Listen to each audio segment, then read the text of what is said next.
Terima kasih pemirsa, Anda masih bersama kami dalam Berita Papua.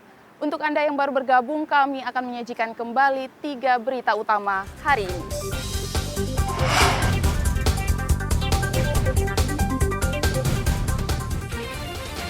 Polisi gerebek pabrik pembuatan senjata api di Manokwari, Papua Barat. Semburan gas berbahaya di Jayapura, Papua masih diteliti. Warga diminta tidak mendekat.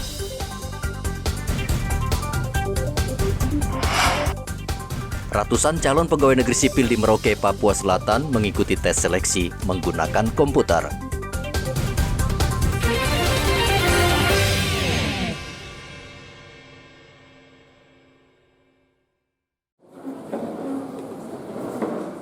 Peserta calon pegawai negeri sipil di Merauke Selasa kemarin mengikuti seleksi masuk yang berlangsung di Aula SMA Negeri 1 Merauke, Papua Selatan. Kali ini panitia seleksi menerapkan sistem komputer sehingga hasil seleksi diharapkan bisa lebih akurat dan dapat dipertanggungjawabkan. Bupati Merauke Romanus Mbaraka berharap seleksi masuk melalui tes komputer sangat membantu pemerintah daerah. Karena saat ini semuanya sudah serba digital dan terkomputerisasi. Mereka seleksi CPNS plus P3K, tapi sudah computerized gitu. Jadi semua sudah tersistem gitu. Jadi persoalan-persoalan yang akan mereka jawab dalam seleksi ini itu sudah by digital. Jadi misalnya satu soal ada timing untuk jawab, ada waktu untuk dia bisa jawab. Gitu. Nah, mereka juga harus bisa komputer gitu. Nah, rencananya mereka akan ditempatkan di mana nih, Pak? Kenapa? Bupati? Mereka ini nanti ditempatkan di mana? Mereka sudah pasti disebar di lingkungan pemerintah Kabupaten Merauke. Peserta yang mengikuti seleksi masuk calon pegawai negeri sipil di lingkungan Pemkab Merauke berjumlah lebih dari 500 orang. Mereka nanti akan dipromosikan menjadi pegawai negeri sipil di lingkungan Pemkab Merauke. Muhammad Ridwan melaporkan dari Merauke, Papua Selatan.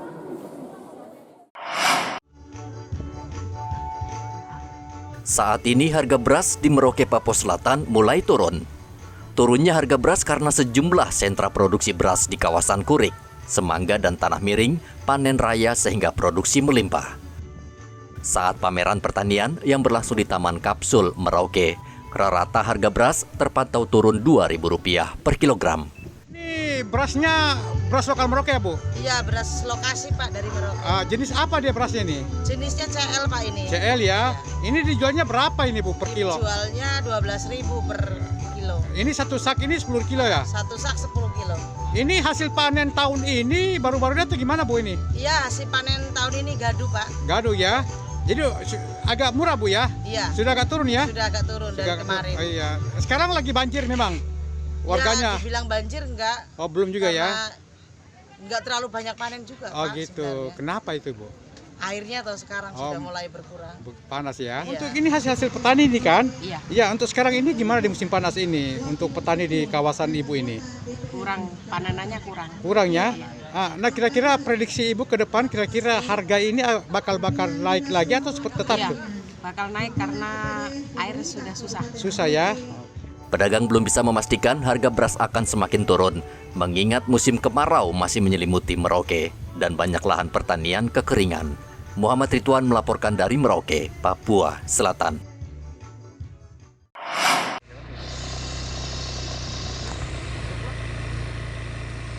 Pemerintah saat ini tengah berkonsentrasi membangun kualitas pendidikan dan kesehatan di Papua yang masih tertinggal dibanding daerah lain di Indonesia.